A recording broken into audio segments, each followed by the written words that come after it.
Hello everyone. In this video I will review Lotus Lamp X app. First download and install the Lotus Lamp X app on your phone.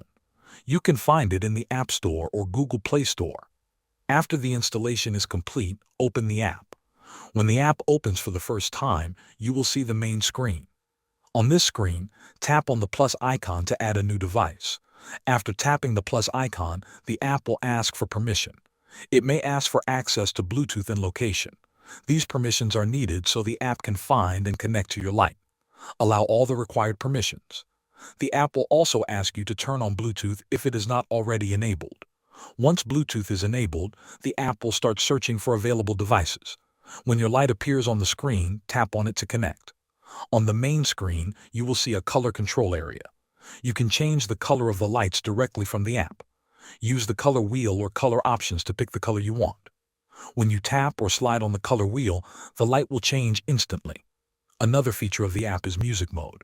You can play music from your phone and enable this mode so the light reacts to the beat or rhythm. The app uses sound from your phone or microphone.